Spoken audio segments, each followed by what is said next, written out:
السلام عليكم ورحمة الله وبركاته. إن الحمد لله نحمده ونستعينه ونستغفره ونؤمن به ونتوكل عليه ونعوذ بالله من شرور أنفسنا ومن سيئات أعمالنا. من يهده الله فلا مضل له ومن يضلله فلا هادي له.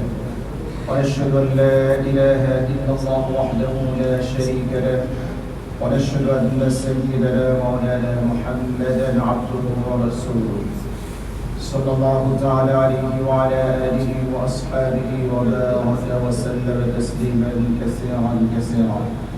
أما بعد فأعوذ بالله من الشيطان الرجيم. بسم الله الرحمن الرحيم. لقد كان لكم في رسول الله أسوة حسنة لمن كان يرجو الله واليوم الآخر وذكر الله كثيرا. وقال رسول الله صلى الله عليه وسلم: لا تكثر الضحك فإن كثرة الضحك تميت القلب، أو كما قال عليه الصلاة والسلام. صدق الله مولانا العظيم وصدق ما قال رسوله النبي الكريم، ونحن على ذلك لمن الشاهدين والشاكرين، والحمد لله رب العالمين.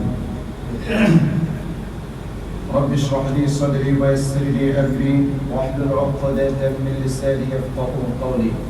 اللهم اجعلنا من الذين آمنوا وعملوا الصالحات وتواصوا بالحق وتواصوا بالصبر. الحمد لله.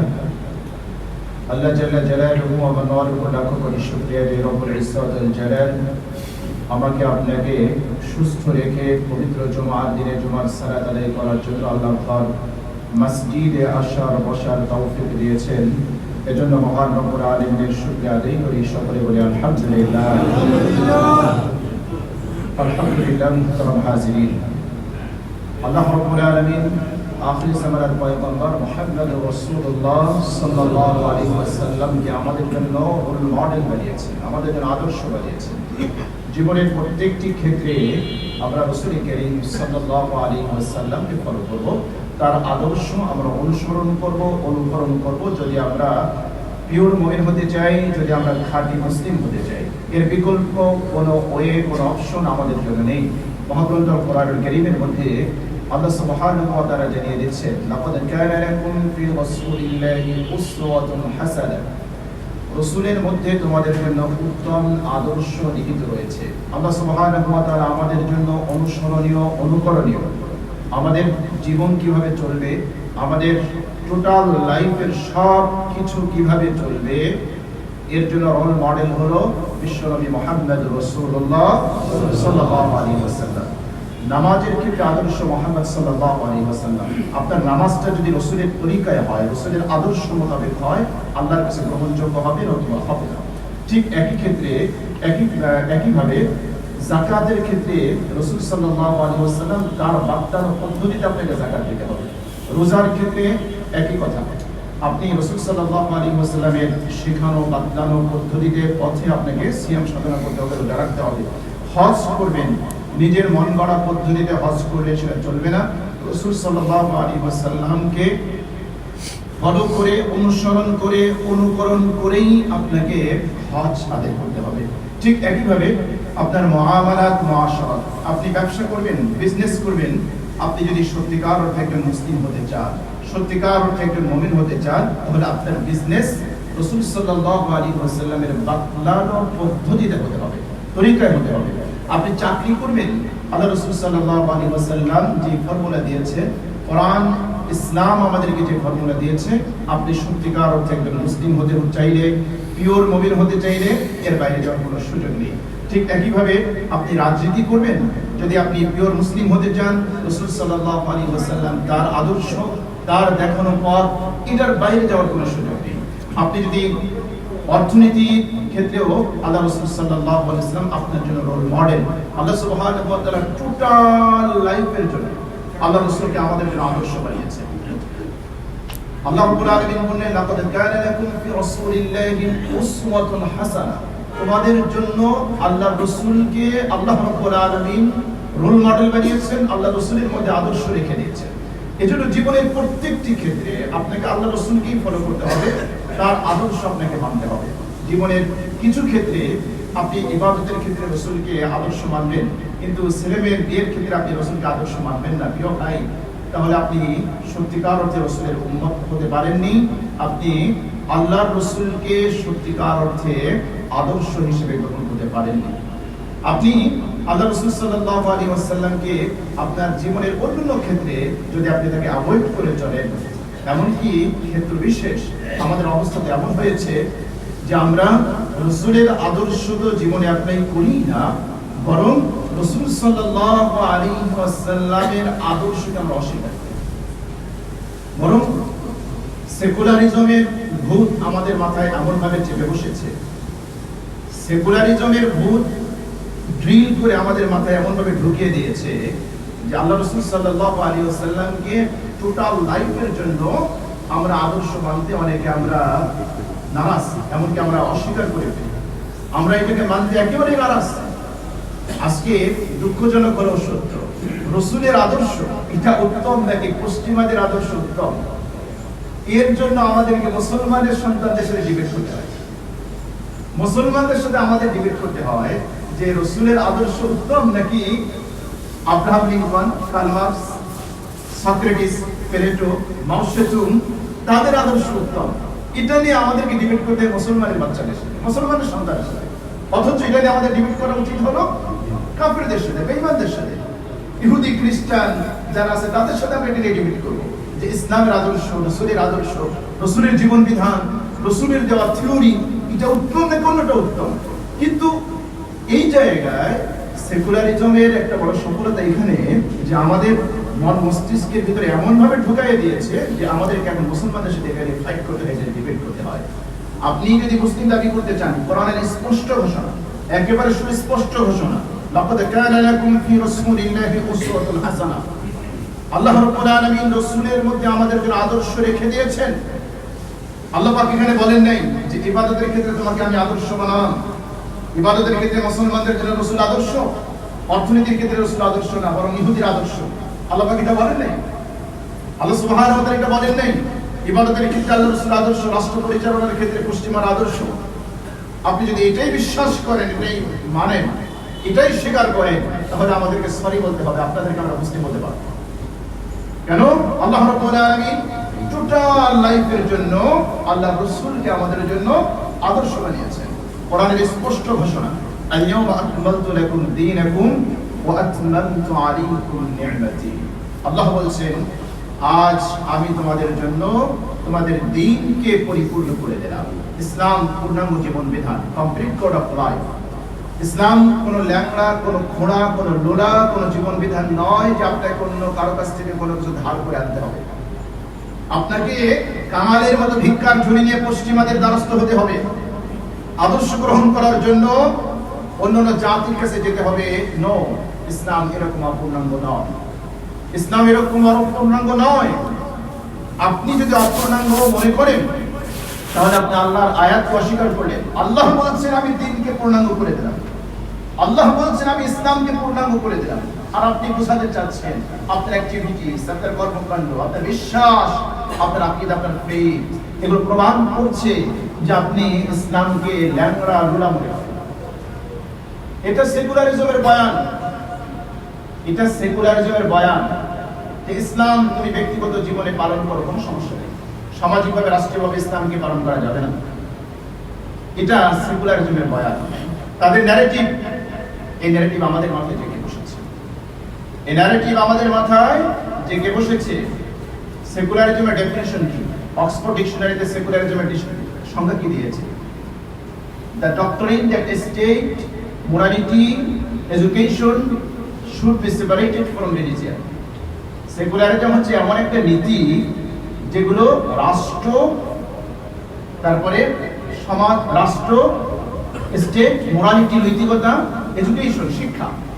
আপনি যদি রাষ্ট্র, নৈতিকতা এবং শিক্ষা এর সাথে ধর্মের কোনো বাধা নেই, তাহলে মুসলমানের জীবনে আর কি থাকতে পারে? শিক্ষার সাথে মুসলমানের ধর্মের যদি সম্পর্ক না থাকে তাহলে সেই শিক্ষা মুসলমানের শিক্ষা হয় কিভাবে? নৈতিকতা, মোরালিটি।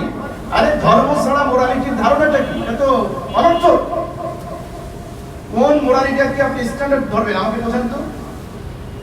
সমাজে আপনারা অনেকে মনে করেন, অনেকে দাবি করে যে মোরালিটির ধারণা আমরা সমাজ থেকে নেব। কোন সমাজ থেকে নেবেন আমাকে বলেন। এক এক সমাজে এক একটাকে নৈতিকতা ধরা হয়। পশ্চিমা সমাজে নারীদের শর্ট পরা, হাফ প্যান্ট পরা এটাকে দর্শনীয় মনে করা হয় না, কিন্তু ভারতীয় সংস্কৃতিতে নারীদেরকে হাফ প্যান্ট পরা এটাকে দর্শনীয় মনে করা হয়। তো আপনার নৈতিকতার স্ট্যান্ডার্ড কি? আপনার মোরালিটির ভিত্তিটাকে আমাকে বোঝান। সমাজ থেকে আপনি নেবেন, ভারতের এক সমাজ সোসাইটিতে ছিল সতীদাহ প্রথা, এটা সমাজ অ্যাকসেপ্ট করেছিল, গ্রহণ করেছিল। সুতরাং সমাজ গ্রহণ করলেই সেটাকে কখনোই স্ট্যান্ডার্ড হিসেবে গ্রহণ করা যায় না। ধর্মের বাইন্ডিং ছাড়া, স্রষ্টার দেওয়া বিধান ছাড়া, ঐশী গ্রন্থ ছাড়া নৈতিকতার কোনো স্ট্যান্ডার্ড নেই, কোনো মানদণ্ড নেই। বলে আমাদেরকে দেখায়। আপনি যেটাকে মানদণ্ড মনে করছেন, আরেক সমাজ সেটাকে মানদণ্ড মানে না। এর জন্য আহকামুল হাকিমিন, মহাজ্ঞানী যিনি মানুষকে সৃষ্টি করেছেন, যিনি গোটা কায়নাতকে সৃষ্টি করেছেন, তিনি যে মানদণ্ড দিবেন ওটি হচ্ছে মানদণ্ড, ওটি হচ্ছে স্ট্যান্ডার্ড, এটি হচ্ছে নৈতিকতা। এর বাইরে কোনো নৈতিকতা হতে পারে না। কাজেই এই ভূত আমাদের মাথা থেকে চেপে ফেলে দিতে হবে প্রিয় ভাইয়েরা। ইসলামকে আমাদেরকে সর্বজনীন বিশ্বাস করতে হবে, ইসলামকে পূর্ণাঙ্গ বিশ্বাস করতে হবে। তো আমরা রাসূল সাল্লাল্লাহু আলাইহি ওয়াসাল্লামকে আদর্শ মানব জীবনের প্রত্যেকটি ক্ষেত্রে। আমরা আলোচনা করেছিলাম, গত সপ্তাহে আমরা আলোচনা করেছিলাম রাসূল সাল্লাল্লাহু আলাইহি ওয়াসাল্লাম রাগকে কিভাবে কন্ট্রোল করতেন। আজকে আমরা আলোচনা করব রাসূল সাল্লাল্লাহু আলাইহি ওয়াসাল্লাম কিভাবে হাসতেন, কিভাবে কান্না করতেন। এটা হচ্ছে আমাদের আজকের মূল টপিক। রাসূল সাল্লাল্লাহু আলাইহি ওয়াসাল্লাম কিভাবে হাসতেন, কিভাবে কান্না করতেন। আল্লাহ রাসূল সাল্লাল্লাহু আলাইহি ওয়াসাল্লাম তিনি রাসূল, তিনি মানুষ নবী রাসূল ছিলেন। এজন্য মানবিক যেই বৈশিষ্ট্যগুলো আছে সেগুলো নবী করিম সাল্লাল্লাহু আলাইহি ওয়াসাল্লামের মধ্যে ছিল। তিনি মানব, তিনি মানুষ। আমরা আমাদের মানবিক বৈশিষ্ট্যগুলো কোন ধাঁচে, কোন স্ট্যান্ডার্ডে, কোন মানদণ্ডে আমরা উত্তীর্ণ করব সেটা রাসূল করিম সাল্লাল্লাহু আলাইহি ওয়াসাল্লাম থেকে নিতে হবে। এজন্য আমরা কিভাবে হাসবো, কিভাবে কান্না করব, তার জন্য আল্লাহ রাসূল সাল্লাল্লাহু আলাইহি ওয়াসাল্লাম আমাদের জন্য রোল মডেল, আমাদের জন্য আদর্শ। হাসি সাধারণত 4 প্রকার, 3 প্রকার বলা হয়, আমরা আরেক প্রকারের সাথে অ্যাড করতে পারি। একটা হচ্ছে তাবাসসুম, মুচকি হাসি। আপনার দাঁত দেখা যাবে না, এমন ভাবে হাসবেন যে চেহারাটা উজ্জ্বল হবে, চেহারাটায় হাসির একটা রেখা ফুটে উঠবে, কিন্তু দাঁত একেবারে প্রকাশিত হবে না। এটা তাবাসসুম বলা হয়, মুচকি হাসি। আরেকটাকে বলা হয় দিহ, যেটা দাঁত দেখা যাবে কিন্তু শব্দ হবে না, আপনার এই হাসির শব্দ কেউ শুনবে না, এটা হচ্ছে দিহ। আরেকটা হচ্ছে কাহকাহা, অট্ট হাসি, এমন ভাবে হাস্যরস হাসি দেওয়া যে আশেপাশে যারা আছে তারা তো শুনবেই, দূরের মানুষও শুনবে, এটাকে বলা হয় কাহকাহা। আরেকটা হচ্ছে দিহকুল ইস্তিহজা, ঠাট্টা বিদ্রুপমূলক হাসি। কাউকে ঠাট্টা করার জন্য অনেক সময় হাস্যরস করা হয়। কোন এক ব্যক্তি একটু সৃষ্টিগতভাবে বিকলাঙ্গ, তাকে দেখে ঠাট্টা করা হচ্ছে, হাস্যরসে পেটে হচ্ছে বন্ধুরা। কোন ব্যক্তি একটু খাটো, তাকে দেখে অন্যরা হাস্যরস করছে, এগুলো হলো ইস্তিহজা। আল্লাহ রাসূল সাল্লাল্লাহু আলাইহি ওয়াসাল্লাম তাবাসসুমান, সবসময় মুচকি হাসতেন। কখনো কখনো তিনি দিল করেছেন, অর্থাৎ হেসেছেন, দাঁত দেখা গিয়েছে কিন্তু শব্দ হয়নি। কখনো কিন্তু তিনি কাহকাহা এটা করেন নাই, অট্টহাসি দেন নাই, আর ইস্তিহজা এটা প্রশ্নই আসে না। সুতরাং রাসূল সাল্লাল্লাহু আলাইহি ওয়াসাল্লামকে ফলো করতে হলে আমাদের মুখে যেন তাবাসসুম, মুচকি হাসি লেগে থাকে। এবং ইসলাম অত্যন্ত চমৎকার একটি রিলিজিয়ন, একটি চমৎকার জীবনবিধান। রাসূল করিম সাল্লাল্লাহু আলাইহি ওয়াসাল্লাম বলেছেন, আপনি যদি আপনার কোনো একটা মুসলিম ভাই তার সাথে হাসি মুখে সাক্ষাৎ করেন, অনেকদিন পরে আপনার একজন পরিচিত মানুষের সাথে দেখা হয়েছে, আপনি সালাম বিনিময় করলেন, আসসালামু আলাইকুম ওয়া রাহমাতুল্লাহ, মুসাফা করলেন, কুশল বিনিময় করলেন, সালামের নেকি তো আছে, মুসাফার নেকি তো আছে, এমনকি মুচকি হেসে আপনি আপনার ভাইয়ের সাথে সাক্ষাৎ করেছেন, এটাকেও আল্লাহ রাব্বুল আলামিন আপনার আমলনামায় সাদাকা হিসেবে লিখে দিয়েছেন। এত চমৎকার একটা জীবন বিধান আল্লাহ রাব্বুল আলামিন আমাদেরকে দিয়েছেন। এত চমৎকার একটি ধর্ম দিন আল্লাহ পাক আমাদেরকে দিয়েছেন, আমরা এগুলো প্র্যাকটিস করি না। রাসূল সাল্লাল্লাহু আলাইহি ওয়াসাল্লাম তিনি সবচেয়ে বেশি মুচকি হাসতেন। আমরা একটি হাদিস দেখি, তিরমিজির হাদিস 3641 নম্বর হাদিস। আব্দুল্লাহ ইবনে আল হারিস রাদিয়াল্লাহু তাআলা থেকে বর্ণিত, তিনি বলেন, মা রাআইতু আহাদান আকসারা তাবাসসুমান মিন রাসূলিল্লাহি সাল্লাল্লাহু আলাইহি ওয়াসাল্লাম। আব্দুল্লাহ ইবনে হারিস রাদিয়াল্লাহু তাআলা তিনি বলেন, আমি রাসূল করিম সাল্লাল্লাহু আলাইহি ওয়াসাল্লামের চেয়ে বেশি মুচকি হাসতে আর কাউকে দেখিনি। আল্লাহ রাসূল সাল্লাল্লাহু আলাইহি ওয়াসাল্লামের অন্যতম একটা বৈশিষ্ট্য এটা ছিল, তিনি তার চেহারায় একটা হাসির রেখা সবসময় ফুটিয়ে রাখতেন। এমনি তো আল্লাহ রাব্বুল আলামিন চেহারা দিয়েছিলেন চাঁদের মতো, বরং চাঁদের চেয়ে আরো বেশি সুন্দর। যেটা হাদিসে এসেছে, আল্লাহ রাসূল সাল্লাল্লাহু আলাইহি ওয়াসাল্লামের চেহারাকে কম্পেয়ার করতে গিয়ে পূর্ণিমার চাঁদের চেয়ে সাহাবায়ে কেরাম বেশি সুন্দর বলেছেন। তো সুন্দর চেহারায় যদি আরো এক চিলতে চাঁদের হাসি লেগে থাকে তাহলে তো শোনা শোনা। নবী করিম সাল্লাল্লাহু আলাইহি ওয়াসাল্লাম আকসারা তাবাসসুমান, তিনি সবচেয়ে বেশি মুচকি হাসতেন। তাহলে মুচকি হাসা এটাও রাসূলের একটা সুন্নাহ। কিছু মানুষ আমরা আছি একেবারে মানুষের সাথে কথা বলতে গেলে মুখটা এমন ভাবে গোমড়া করে রাখে, এমন ভাবে ভার করে রাখে, মনে হয় যেন একেবারে মেঘ জমেছে, একটু পরেই সাইক্লোন হবে, টর্নেডো হবে। নো, এটা নয়, এটা উচিত না। রাসূল সাল্লাল্লাহু আলাইহি ওয়াসাল্লামের শিক্ষা এটা নয়। হ্যাঁ, কখনো কখনো আপনি রাগান্বিত হবেন, যেটা আমরা গত জুমায় আমরা আলোচনা করেছি। কখন রাগান্বিত হবেন, কখন রাগান্বিত হওয়া প্রশংসিত, কখন রাগান্বিত হওয়া নিন্দনীয়, যেটা আমাদের গত জুমার টপিক ছিল। আমরা আরেকটা হাদিস এখানে দেখি, আব্দুল্লাহ ইবনে হারিস রাদিয়াল্লাহু তাআলা থেকে বর্ণিত, তিরমিজির 3642 নম্বর হাদিস। তিনি বলেন, قال ما كان ضحك رسول الله صلى الله عليه وسلم الا تبسما। রাসূল সাল্লাল্লাহু আলাইহি ওয়াসাল্লামের হাসি ছিল মুচকি হাসি, তিনি মুচকি হাসতেন। তবে কখনো কখনো তিনি দিহ করেছেন, কখনো কখনো তিনি হেসেছেন। জান্নাতের সর্বশেষ ব্যক্তি, যে ব্যক্তি জাহান্নাম থেকে বের হয়ে জান্নাতে যাবে, তার সাথে আল্লাহ সুবহানাহু ওয়া তাআলার কথোপকথন হয়েছে। এক পর্যায়ে আল্লাহ রাসূল হেসে দিয়েছেন, হাত্তা বাদাত নাওয়াজিজ, যে আল্লাহ রাসূল সাল্লাল্লাহু আলাইহি ওয়াসাল্লামের দাঁতসমূহ দেখা গিয়েছে। এটা কখনো কখনো ঘটেছে। এক ব্যক্তি রাসূলের কাছে এসেছে, ইসলামের বিধান জিজ্ঞেস করেছে, আল্লাহ রাসূলের সাথে কথোপকথন হয়েছে, সেক্ষেত্রে আল্লাহ রাসূল হেসেছেন, দিহ করেছেন। তাহলে আপনি তাবাসসুম করবেন, আপনি মুচকি হাসবেন, কখনো আপনি দিহ করতে পারেন, কিন্তু কাহকাহা এটা কখনোই করা যাবে না। অট্টহাসি এটা কখনোই দেওয়া যাবে না। আজকে দেখা যায় আমাদের ইয়াং জেনারেশন, আমাদের তরুণ প্রজন্ম, আমাদের ভাইয়েরা এমন ভাবে অট্টহাসিতে ফেটে পড়ে, মনে হয় তার হাসির আওয়াজ এক একটা কামানের আওয়াজের মতো, অথবা কখনো কখনো গাধার আওয়াজের মতো শোনা যায়। ইন্নান কারাল আসওয়াতিল আসওয়াতুল হামিদ, সবচেয়ে নিকৃষ্ট আওয়াজ হলো গাধার আওয়াজ। তো আমাদের হাসিটা কখনো কখনো গাধার আওয়াজের মতো হয়ে যায়। এটা মুসলমানের বৈশিষ্ট্য হতে পারে না। আমরা এটা বর্জন করবো ইনশাআল্লাহ। তবে শরীয়তের সীমারেখার মধ্য থেকে আপনি হাস্যরস করতে পারেন, মিথ্যার আশ্রয় নেওয়া যাবে না। রাসূল সাল্লাল্লাহু আলাইহি ওয়াসাল্লাম কখনো কখনো এমন হাস্যরস করেছেন। আমরা সামান্য তিরমিজি থেকে একটি হাদিস উল্লেখ করতে চাই, 179 নম্বর হাদিস। আনিল হাসান রাদিয়াল্লাহু তাআলা আনহু থেকে বর্ণিত, তিনি বলেন, আতাত আজুজুন ইলা নবী সাল্লাল্লাহু আলাইহি ওয়াসাল্লাম, একজন বৃদ্ধা নবী করিম সাল্লাল্লাহু আলাইহি ওয়াসাল্লামের কাছে এসেছেন। ফাকালাত ইয়া রাসূলুল্লাহ উদউ আল্লাহ আন ইউদখিলানি আল জান্নাহ, হে আল্লাহর নবী, আপনি আমার জন্য দোয়া করেন, আল্লাহ যেন আমাকে জান্নাতে প্রবেশ করান। একজন বৃদ্ধা মহিলা রাসূলের কাছে এসে দোয়া করেছেন। আমরা বলে অনেকে মনে বলতাম যে ইয়া রাসূলুল্লাহ, আগে দোয়া করার জন্য আমার একটা ভালো গাড়ি হয়, ভালো একটা বাড়ি হয়, বিজনেসটা যেন একটু ভালো হয়।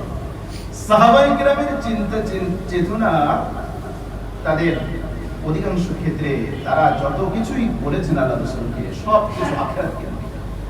তাদের চিন্তা চেতনা আখিরাত কেন্দ্রিক। বৈধ দুনিয়াবি চাওয়া এটা নাজায়েজ বলছি না। অবশ্যই আপনি বৈধভাবে দুনিয়ার প্রত্যাশা করবেন, কামনা করবেন, চেষ্টা করবেন, এটা নিন্দনীয় নয়। কারণ আল্লাহই আমাদেরকে দোয়া শিক্ষা দিয়েছেন, রব্বানা আতিনা ফিদ দুনিয়া হাসানা ওয়া ফিল আখিরাতি হাসানা। দুনিয়াও সুন্দর চাই, আখিরাতও সুন্দর চাই। বৃদ্ধা নবীর কাছে প্রার্থনা করেছেন, ও আল্লাহর নবী, আমার জন্য দোয়া করেন, ইয়া রাসূলুল্লাহ উদুল্লাহ আইয়ুদখিলানি আল জান্নাহ, আল্লাহ যেন আমাকে জান্নাতে প্রবেশ করান। ফাকালা ইয়া উম্মা ফুলান ইন্নাল জান্নাতা লা তাদখুলুহা আজুজ, নবীজি বলেন, হে অমুকের মা, শুনে রাখো, বৃদ্ধা মানুষ তো জান্নাতে যাবে না। নবীজি সাল্লাল্লাহু আলাইহি ওয়াসাল্লাম বললেন, তুমি তো বলছো দোয়া করার জন্য, কিন্তু ইন্নাহা লা তাদখুল আজুজ, লা তাদখুলুহা আজুজ, এই বৃদ্ধ মানুষ জান্নাতে যেতে পারবে না। এখন সহজ সরল মহিলা, আমাদের দাদি নানিরা যেরকম ছিলেন, যা বলবেন তাই বিশ্বাস করবে। যদি বলতেন যে দাদু তোমার তো কান ছিঁড়ে নিয়ে গিয়েছে, কানে হাত না দিয়ে আগে ছিলের পেছনে ছোটাছুটি শুরু করবে। আমাদের অনেক দাদি নানিরা এরকম সহজ সরল ছিলেন। তো বৃদ্ধ মহিলা আকপাস কিছু চিন্তা না করে ওয়াল্লাত তাবকি একেবারে কান্না করতে করতে চলে যাচ্ছে। যেহেতু আল্লাহ রাসূল বলেছেন বৃদ্ধ জান্নাতে যাবে না, ওয়াল্লাত তাবকি, রাবী বলেন, বর্ণনাকারী বলেন যে এই মহিলা কান্না করতে করতে চলে যাচ্ছেন। ফাকালা আখবিরুহা আন্নাহা লা তাদখুলুহা ওয়া হিয়া আজুজ, নবীজি বলেন এই তাড়াতাড়ি তাকে সংবাদ দাও। যেহেতু আল্লাহ রাসূল দেখলেন যে কান্না করতে চলে যাচ্ছে, কষ্ট পেয়েছে, আল্লাহ রাসূল বলেন তাড়াতাড়ি আখবিরুহা, তোমরা তাকে তাড়াতাড়ি বলো সে জান্নাতে বৃদ্ধ অবস্থায় যাবে না, বরং জান্নাতে যখন যাবে একেবারে ষোড়শী রূপসী তরুণী করে আল্লাহ তাকে জান্নাতে পাঠাবে। কোন বৃদ্ধ মানুষ তো জান্নাতে যাবে না, সব যুবক অবস্থায় যাবে, যুবতী অবস্থায় যাবে, তরুণী অবস্থায় যাবে। তো আল্লাহ রাসূল এটা বলেছেন যে বৃদ্ধ জান্নাতে যাবে না, তার মানে উনি জান্নাতে যেতে পারবে না তা বোঝান। মানে তুমি যখন জান্নাতে যাবা তখন যুবতী হয়ে, ষোড়শী রূপসী সুন্দরী হয়ে তারপরে জান্নাতে যাবে। এরপরে রাসূল সাল্লাল্লাহু আলাইহি ওয়াসাল্লাম আয়াত তেলাওয়াত করেন, ইন্না আনশা'নাহুন্না ইনশাআ ফাজআলনাহুন্না আবকারা উরুবান আতরাবা, জান্নাতের রমণীদের আল্লাহ বিশেষভাবে সৃষ্টি করবেন। ফাজআলনাহুন্না আবকারা, যত বৃদ্ধাই হোক না কেন আল্লাহ পাক তাকে একেবারে কুমারী করে, চিরকুমারী করে তারপরে জান্নাতে পাঠাবেন। তারপরে উরুবান আতরাবা, একেবারে সমবয়স্ক করে দিবেন, আপনার স্ত্রীকে আপনার সমবয়স্ক করে দিবেন। যদিও 75, 80, 90 বছরে মারা যান, আপনার স্ত্রী বয়স 75, আপনার বয়স 80, এই অবস্থায় মারা গিয়েছে, ভয় নাই, চিন্তা নাই। জান্নাতে যখন যাবেন আপনার বয়স 30, 35, স্ত্রীর বয়স এরকম কাছাকাছি 24, 25, 30 করে আল্লাহ পাক পাঠিয়ে দিবেন।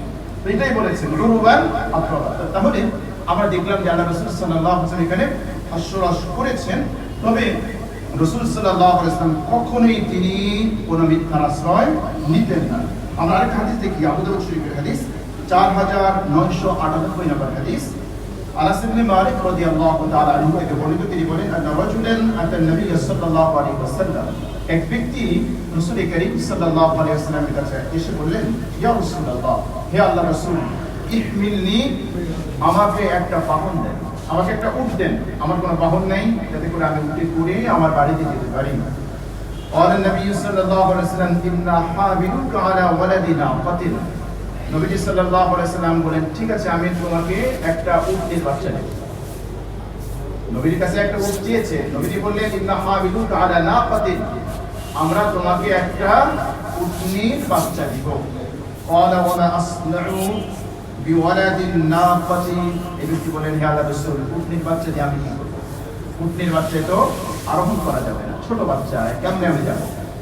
রাসূল সাল্লাল্লাহু আলাইহি ওয়াসাল্লাম বলেন ওয়াহাল তারিদুল ইবিলা ইল্লা নুক, নবীজি বলেন আচ্ছা উটনি ছাড়া কি উটের বাচ্চা পাওয়া যায়? উট পাওয়া যায়, পৃথিবীতে যত উট আছে সেও তো কোনো না কোনো উটনির বাচ্চা। তো নবীজি সাল্লাল্লাহু আলাইহি ওয়াসাল্লাম এভাবে সাহাবীদের সাথে কথা বলেছেন, তাদের সাথে হাস্যরস করেছেন।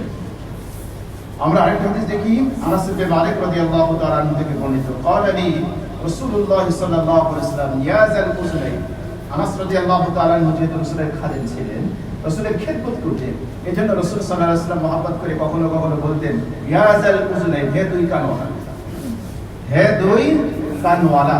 তো আনাস রাদিয়াল্লাহু তাআলা তো দুইটা কান আছে, তো আপনাকে যদি কেউ বলে ইয়া যাল উযনাই, ইয়া যাল আইনাই, হে দুই চোখওয়ালা, এটা মিথ্যার কোনো কিছু নয়।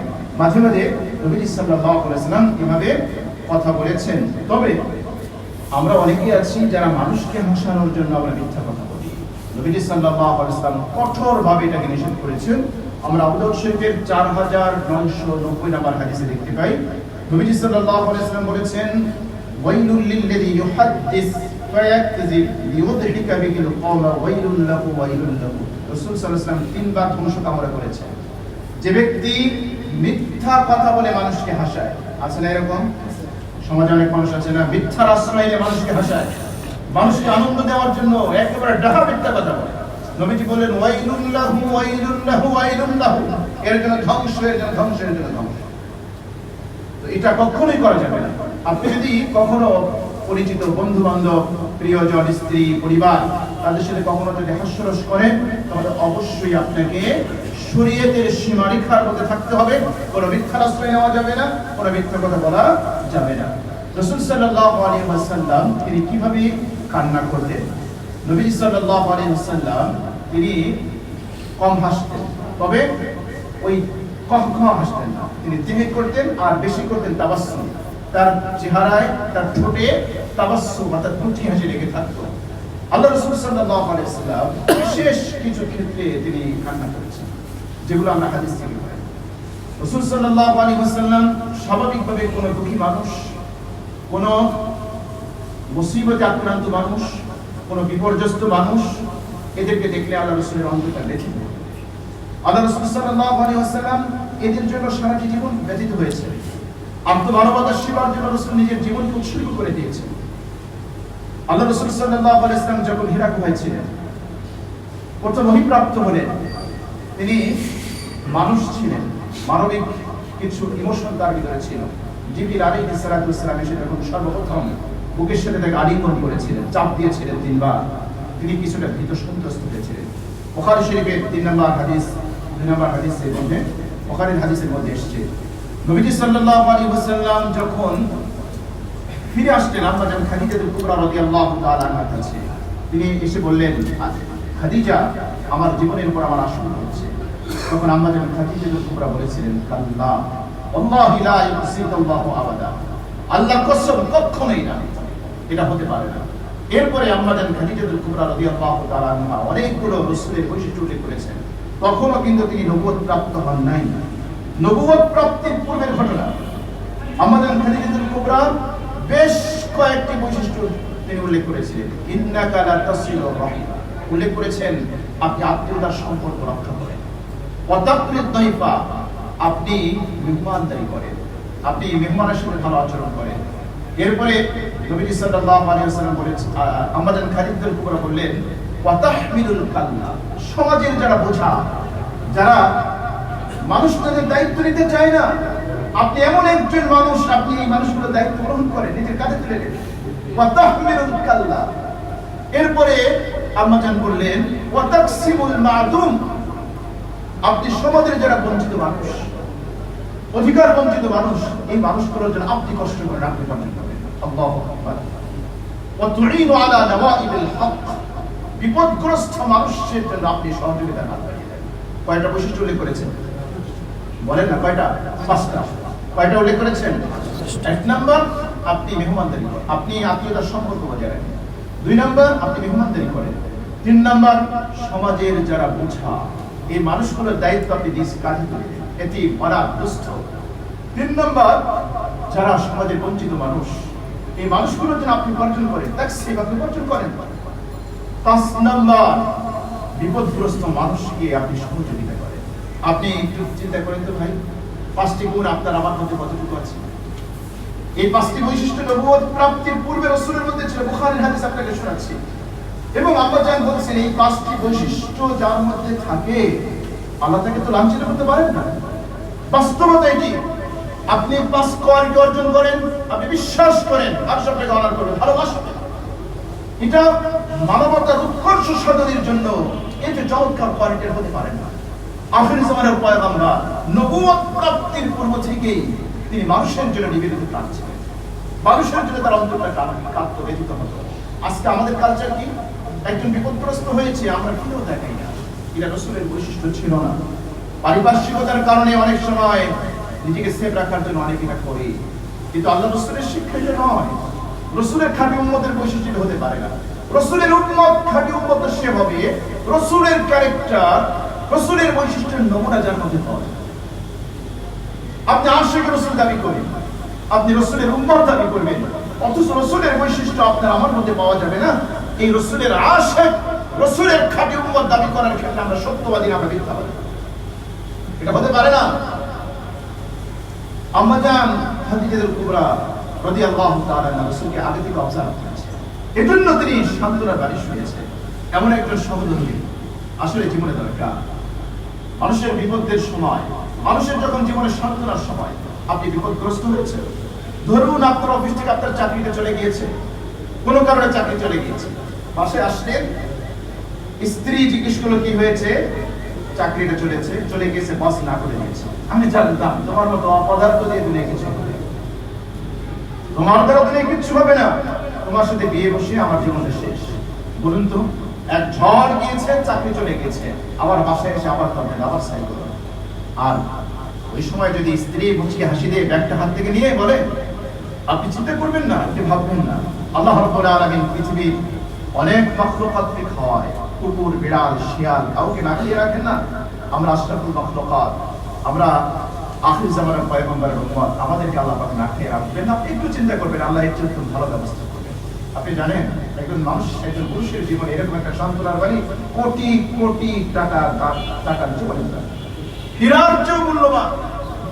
রাসূলের সহধর্মিনীর ভাষা শুনে কাল্লা, স্বামীর প্রতি তার কনফিডেন্স কেমন আত্মবিশ্বাস, কাল্লা, কখনো না, আল্লাহ আপনাকে লাঞ্ছিত করবেন না, হতে পারে না এটা। আপনি যে বৈশিষ্ট্যের মানুষ, এই বৈশিষ্ট্যের মানুষ অপদস্থ, অপমানিত হতে পারে না। আপনি যদি আপনার স্ত্রীর কাছে গিয়ে এরকম একজন মানুষ হতে পারেন, তাহলে আপনি একজন ভালো মানুষ। আপনার ব্যাপারে একটা ব্যাড নিউজ গিয়েছে আপনার স্ত্রীর কাছে, সে যদি বলে না আমার স্বামী এরকম হতে পারে না, আমার স্বামীকে আমি বিশ্বাস করি, এরকম হতে পারে না, এই বিশ্বাস যদি অর্জন করতে পারেন, আপনি একটা ভালো মানুষ, ভালো স্বামী, ভালো হাজবেন্ড, ভালো হাজবেন্ড। আপনি কেউ বানিয়ে, কেউ একটা মিথ্যা কথা বলেছে, সে বলে না এটা হতে পারে না, আমি বিশ্বাস করি, দুনিয়ার সব মানুষ বিশ্বাস করে, আমি বিশ্বাস করি আমার হাজবেন্ড এরকম নয়, তাহলে আপনি ভালো মানুষ। যদি আপনার স্ত্রী আপনাকে সার্টিফিকেট দেয়, যদি স্ত্রী আপনার জন্য সত্যায়ন করে যে আপনি ভালো মানুষ, তাহলে আপনি ভালো মানুষ। আর যদি এর উল্টা হয়, তাহলে আপনি নিজেকে শুধরান, আপনি ভালো মানুষ না, আপনি ভালো মানুষ না। যদি এর উল্টা হয়, আল্লাহ আমাদের সবাইকে ভালো স্বামী হওয়ার তৌফিক দান করেন। আমিন। এত আস্তে বলেন, জোরে বলেন আমিন।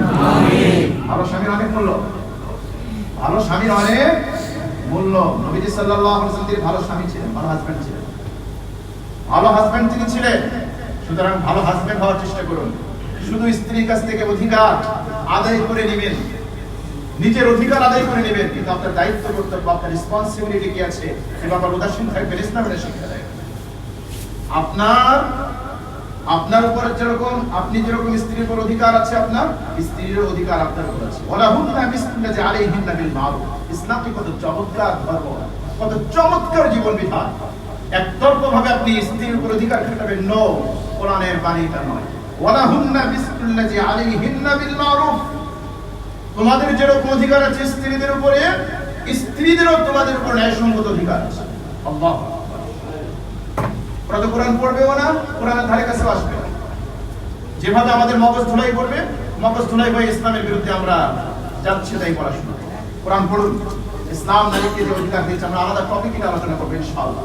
ইসলাম নারীদের যে অধিকার দিয়েছে, এটি হচ্ছে ন্যায়সঙ্গত অধিকার, এটি ন্যায্য অধিকার। এর চেয়ে ভালো অধিকার পৃথিবীটা কেউ নারী সমাজকে, নারী জাতিকে দিতে পারে।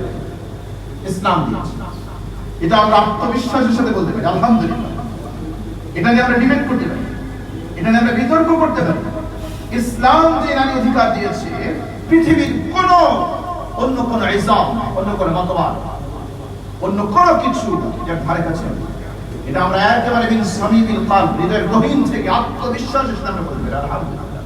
এবং এটি বাস্তব। চলুন আমরা আমাদের আলোচনায় ফিরে যাই। রাসূল সাল্লাল্লাহু আলাইহি ওয়াসাল্লাম কান্না করতেন, কোরআন তেলাওয়াত শুনে আল্লাহ রাসূল কান্না করতেন। বুখারীর 5050 নম্বর হাদিস, আব্দুল্লাহ ইবনে মাসউদ রাদিয়াল্লাহু তাআলা আনহু থেকে বর্ণিত। তিনি বলেন, ক্বালানি নবী সাল্লাল্লাহু আলাইহি ওয়াসাল্লাম ইকরা আলাইয়া। আল্লাহ রাসূল বলেন, হে আব্দুল্লাহ ইবনে মাসউদ, আমাকে কোরআনের কারীম তেলাওয়াত করে শোনাও। বলতু ইয়া রাসূলুল্লাহ আকরা আলাইকা ওয়া আলাইকা উনজিল। হে আল্লাহর নবী, আপনার উপর কোরআন নাযিল হয়েছে, আপনাকে আমি কিভাবে কোরআন শোনাই? নবী সাল্লাল্লাহু আলাইহি ওয়াসাল্লাম বললেন, নাম, তুমি আমাকে কোরআন শোনাও, আমি কোরআন তেলাওয়াত শুনতে পছন্দ করি, ভালোবাসি। সুবহানাল্লাহ। চিন্তা করবেন একটু, হাদিসগুলো হৃদয় দিয়ে উপলব্ধি করার চেষ্টা করবেন, হৃদয়ের কান দিয়ে শুনুন। নবীর উপর কোরআন নাযিল হয়েছে, নবী সাহাবীকে বলছে আমাকে কোরআন শোনাও। তাহলে কোরআন শোনা এটাও রাসূলের একটা সুন্নাহ। এক জায়গায় বসে বলবেন না, দোস্ত একটা গান শোনা। মুসলমানের সন্তান, মুসলমানের বাচ্চা, আপনারা দেখেছেন ইতিমধ্যে সোশ্যাল মিডিয়ায় ভাইরাল হয়েছে। মুসলমানের সন্তান লজ্জা লাগে পরিচয় দিতে, নিজের বাবা ছুঁয়ে, বাবাকে রেখে। আর্জেন্টিনার প্লেয়ার আছেন একটা মেসি, একে বাবা ডাকছে, আব্বা ডাকছে। আপনারা হাসেন, দুঃখে আমাদের কলিজাটা ফেটে যায়।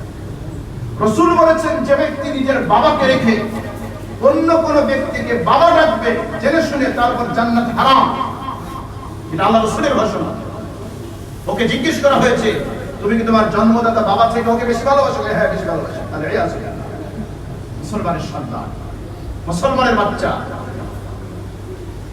দাজ্জাল যে ঈমান হরণ করবে, দাজ্জাল যে ঈমান নষ্ট করবে, দাজ্জালের প্রতি ঈমান আনবে মানুষ, এটা বুঝেন। এর থেকে একটা সাধারণ দাজ্জালিও একজন প্লেয়ার, ইলুমিনাতি শয়তান পূজার একজন প্লেয়ার, যার জন্য যদি কোনো ব্যক্তি নিজের পিতাকে অস্বীকার করতে পারে, পিতার চেয়ে তাকে বেশি ভালোবাসতে পারে, এটা বলতে পারে নির্লজ্জের বিহার মতো। আর দাজ্জাল যখন জান্নাত জাহান্নাম দেখাবে তখন কি অবস্থা হবে চিন্তা করতে পারেন, একটু ভাবতে পারেন। গায়রত, আত্মমর্যাদা কোন জায়গায় গেলে একজন শয়তান পূজারী, ওর হাতে দেখবেন ইলুমিনাতির সিনারি আছে, ওর গায়ে দেখবেন ট্যাটু আঁকা, চোখ আঁকা, এক চোখ, এটা দাজ্জালের সিম্বল, এটা ইলুমিনাতির সিম্বল, এটা শয়তান পূজারীর সিম্বল। এই ব্যক্তির জন্য যদি জন্মদাতা পিতাকে সে বলতে পারে আমি পিতা চেয়ে তাকে বেশি ভালোবাসি, তাহলে চিন্তা করুন, রিয়ালাইজ করুন, দাজ্জাল যখন এসে জান্নাত জাহান্নাম দেখাবে তখন কি হবে, ঈমানের অবস্থা কোন জায়গায় যাবে, কোন লেভেলে যাবে, এটা ভাবেন, চিন্তা করে। দাজ্জালের এক নগণ্য গোলাম, তার জন্য যদি নিজের জন্মদাতা পিতাকে পিতার চেয়ে তাকে বেশি মহব্বত করে এবং তাকে বাবা আব্বা ডাকতে পারে মিডিয়ার সামনে, সব মানুষের সামনে, নির্লজ্জের মতো, বেহায়ার মতো, গায়রতহীন, আত্মমর্যাদাহীন একজন মানুষের মতো, তাহলে দাজ্জাল এসে যখন আপনাকে দেখাবে জান্নাত জাহান্নাম, দাজ্জাল যখন আপনার সামনে প্রকাশ করে দেবে, শয়তানকে একটা দাঁড় করিয়ে দেবে যে এটা তোর বাবা, এটা তোর দাদা, এবং এই শয়তান ওই দাদার আঁকড়ি ধরে বলবে হ্যাঁ এই দাজ্জালকে খোদা মানো, দাজ্জাল তোর আব্বা। তখন বোঝেন, চিন্তা করেন ঈমান ঠিক হলো কত কোটি, ঈমানের অবস্থা কোন জায়গায় হবে, কি অবস্থা হবে, তখন আমাদের ঈমান কোন লেভেলে আছে। রাসূল সাল্লাল্লাহু আলাইহি ওয়াসাল্লাম তার প্রিয় সাহাবীকে বললেন, ও আমার সাহাবী, আমাকে কোরআনের তেলাওয়াত শোনাও। সাহাবী বললেন, ইয়া রাসূলুল্লাহ, আপনার উপর কোরআন নাযিল হয়েছে, এরপর আপনাকে কোরআন শোনাবো। হ্যাঁ শোনাও। ফাকরাতু সূরাতান নিসা। আব্দুল্লাহ বিন মাসউদ রাদিয়াল্লাহু তাআলা বলেন যে আমি সূরা নিসা তেলাওয়াত করতে শুরু করলাম, আমি সূরা নিসা তেলাওয়াত করে নবীকে শোনাচ্ছি, হাত্তা আতাইতু ইলা হাযিহিল আয়াত, তেলাওয়াত করতে করতে করতে যখন এই আয়াত পর্যন্ত আসলাম, ফাকাইফা ইযা জিনা মিন কুল্লি উম্মাতিন বিশাহীদ ওয়া জিনা বিকা আলা হাউলাই শাহীদা। এই আয়াত পর্যন্ত আসলাম, অর্থ হচ্ছে ফাকাইফা, কি অবস্থা হবে, ইযা জিনা মিন কুল্লি উম্মাতিন বিশাহীদ, প্রত্যেক উম্মত থেকে আমি একজন সাক্ষীকে বের করব, এই সাক্ষী নবীকে, প্রত্যেক উম্মতের নবীকে দাঁড় করাবো, বের করাবো এবং তার উম্মতের ব্যাপারে সাক্ষী নেব, ওয়া জিনা বিকা আলা হাউলাই শাহীদা, আর এই উম্মতের ব্যাপারে আপনাকে সাক্ষী হিসেবে আমি উপস্থিত করব। আব্দুল্লাহ বিন মাসউদ রাদিয়াল্লাহু তাআলা বলেন, আমি যখন এই আয়াত পর্যন্ত আসলাম, قال حسبك الآن, নবীজি বলেন থামো।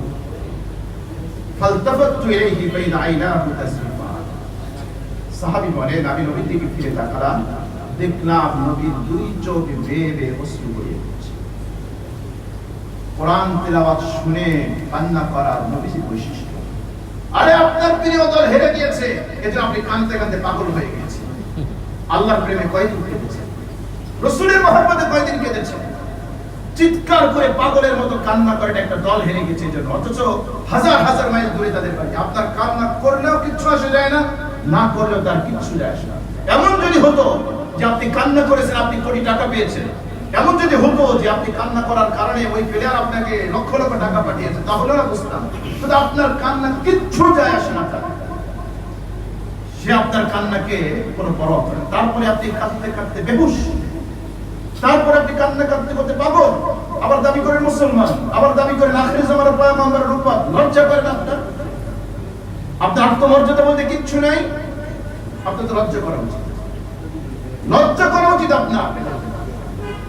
বিজয় উদযাপন করতে গিয়ে, সেলিব্রেট করতে গিয়ে, সেটা ভিডিও করতে গিয়ে মৃত্যু স্পষ্ট হয়ে মৃত্যুবরণ করে।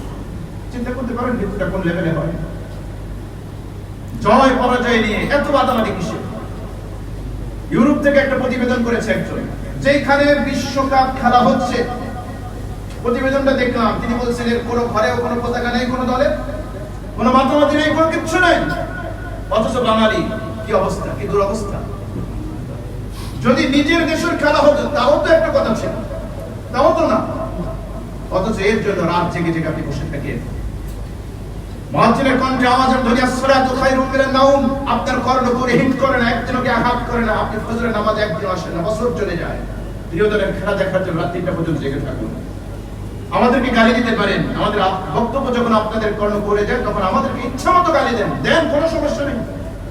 গালি দেন, যত ইচ্ছা দেন, আমাদেরকে মৌলবাদী বলেন, আমাদেরকে বুড়া বলেন, আমাদেরকে ধর্মান্ধ বলেন, আমাদেরকে সাম্প্রদায়িক বলেন, যা ইচ্ছা তা বলেন, আমাদের কিছু ডোন্ট কেয়ার, আমাদের কোনো পরোয়া নেই। আমরা হক কথা বলবো, আমরা এটা বলবোই। সাহাবায়ে কেরামকে মক্কার পত্তলিক এটা বলতো। তারা কি বলতো? ইন্নাল্লাযীনা আজরামু কানু মিনাল্লাযীনা আমানু ইয়াদহাকুন। সাহাবায়ে কেরামকে দেখলে তারা ঠাট্টা করতো। ওয়া ইযা মাররু বিহিম ইয়াতাগামাসুন। যখন পাশ দিয়ে হেঁটে যেত সাহাবায়ে কেরাম চোখ টিপতো, আর যখন তারা ফিরে আসতো আনন্দ উল্লাসে করতো। তারা বলতো ইন্না হাউলাই লাদাল্লুন। মক্কার পত্তলিক মূর্তি পূজক তারা সাহাবায়ে কেরামকে বলতো এরা পথভ্রষ্টেরা গুমরা। তো যেখানে মক্কার পত্তলিক আর সাহাবায়ে কেরাম এই উম্মার সর্বশ্রেষ্ঠ সন্তান, তাদেরকে যদি গুমরা বলতে পারে, তাহলে আমরা আপনারা মুসলিম, আমরা সাধারণ মুসলমান, আমাদেরকে আপনারা ধর্মান্ধ বলেন, বুড়া বলেন, আমাদেরকে যা ইচ্ছা তা বলেন, এটা তো খুব নগণ্য, খুব কম। আমাদের রাসূলকে যখন জাদুকর বলা হয়েছে, গণক বলা হয়েছে, পাগল বলা হয়েছে, উন্মাদ বলা হয়েছে, সেই তুলনায় আমরা কিচ্ছু না, আপনি যা ইচ্ছা তা বলেন, কিন্তু আমরা হক কথা বলবো। আমার প্রিয় ভাই, আমরা আপনাদের কল্যাণ করি, আমরা চাই আমরা একসাথে জান্নাতে যেতে। রাসূল এটাই বলেছেন। আমি দেখতে পাচ্ছি কোন একজন ব্যক্তি আগুন জ্বালিয়েছে অন্ধকার রাত্রিতে, এই আগুনের আলোতে পঙ্গপালগুলো, কীটপতঙ্গগুলো আগুনের মধ্যে আত্মহত্যা দিচ্ছে। রাসূল বলেন, আর একজন দরদী পশুপ্রেমিক কীটপতঙ্গকে ভালোবেসে সেগুলোকে বাঁচানোর চেষ্টা করছে, কিন্তু পারছে না। এই ব্যক্তিকে উপেক্ষা করে কীটপতঙ্গগুলো আগুনে আত্মহত্যা দিচ্ছে। নবীজি বলেন, আমি দেখতে পাচ্ছি তোমরা জাহান্নামের ভিতরে হুমড়ি খেয়ে পড়ছো, আর আমি তোমাদের কোমর টেনে ধরে ধরে জাহান্নাম থেকে বাঁচানোর চেষ্টা করছি। কেবল উম্মাহ দরদ, উম্মার প্রতি রাসূলের ভালোবাসা কেমন ছিল প্রিয় ভাই, কেমন দরদ ছিল। তো আমরা যখন আদ-দ্বীন ওয়ান নাসিহা, দিন তো কল্যাণ কেন, আমরা তো সবার কল্যাণ কেন, সবার তো কল্যাণ কেন, এই জন্য তো আমরা কথা বলি। আমরা তো রাসূলের উত্তরসূরি, বলতে হবে। আপনি গালি দিলেও আমরা বলবো, না দিলেও কোরআন এবং সুন্নাহর কথা আমরা বলবোই। আমাদেরকে যত ট্যাগিং করেন, বেলেমিং করেন, এটা বলবো। বরং এটাকে আমরা মনে করবো, আমি আমার তরুণ নওজওয়ানদেরকে বলবো, তোমরা দিন পালন করে এজন্য তোমাদেরকে ট্যাগিং, বেলেমিং এর শিকার হতে হয়। তুমি এটাকে মন খারাপের কিছু নেই। তুমি চিন্তা করবা, সাহাবায়ে কেরাম তোমার থেকে হাজার গুণ শ্রেষ্ঠ ছিল, তাদেরকে তারা গুমরা বলেছে, পথভ্রষ্ট বলেছে, রাসূলের সাথে কোনো তুলনা হয় না। রাসূলকে গণক বলেছে, জাদুকর বলেছে, উন্মাদ বলেছে, পাগল বলেছে, সেই তুলনায় তুমি আর আমি কি? এজন্য প্রিয় ভাই, তুমি আত্মবিশ্বাস, তুমি সুসংবাদ গ্রহণ করো যে তুমি রাসূলের একজন উম্মত, তুমি দিন পালন করো, বিধায় তোমাকে এগুলো কথা বলো। এই জন্য দিন হচ্ছে কল্যাণকামী। আমি একা একা ভালো থাকবেন নাম দিন না, আমি একা ইবাদত করবো, এই হাদিসটা মনে করবেন। আল্লাহ পাক জিবরিলকে বলল, যাও ওই বস্তু উল্টায় দাও, ওই গ্রাম শহর উল্টায় দাও। জিবরিল বলেন, ইয়া রাব্বাল আলামিন, ওখানে আমার এক ব্যক্তি আছে, তার চোখের পলক পড়তে যতটুকু সময়, এতটুকু সময় আল্লাহ আপনার জিকির থেকে গাফেল হয়। আল্লাহ বলেন, ওকে শহর উল্টায় দাও। জিবরিল আলাইহিস সালাতু ওয়াসসালাম করে জিজ্ঞেস করলেন, ইয়া রাব্বাল আলামিন, সে তো আপনার জিকির করে, আপনার ইবাদত করে, ওকে সব ধ্বংস করবো কেন? আল্লাহ বললেন, ওকে এই জন্য ধ্বংস করবা, অন্য মানুষ বিপথে যায়, গোমরা হয়ে যায়, ওর হৃদয়ে কোনো রক্ত, ও উম্মাহ কনসেপ্ট ওর ভিতরে নেই, উম্মাহকে বাঁচানোর কোনো চেষ্টা ওর মধ্যে নেই, এজন্য ওকে সব ধ্বংস করবে। দ্যাট ইজ ইসলাম। ইসলাম একা একা ভালো থাকবেন, এর নাম ইসলাম নয়। একা একা ইবাদত করে জান্নাতে চলে যাবেন, সব মানুষ জাহান্নামে চলে যাবেন, নাম ইসলাম নয়। কু আনফুসাকুম ওয়া আহলিকুম নার, নিজে বাঁচবেন, পরিবারকে বাঁচাবেন, সবাইকে জাহান্নাম থেকে বাঁচানোর জন্য চেষ্টা করতে হবে। এজন্য আমরা চেষ্টা করব নিজেরা ইসলামের উপর আমল করার জন্য, অন্যকেও ইসলামের দিকে আহ্বান করার জন্য। ইনশাআল্লাহ আমরা এখান থেকে রাসূলের কান্না, এখান থেকে আমরা আবার আগামী সপ্তাহে আলোচনা করার চেষ্টা করবো ইনশাআল্লাহ। আল্লাহ রাব্বুল আলামিন কথাগুলোর উপরে আমাকে আপনাকে প্রত্যেককে আমল করার তৌফিক দান করেন। আমিন।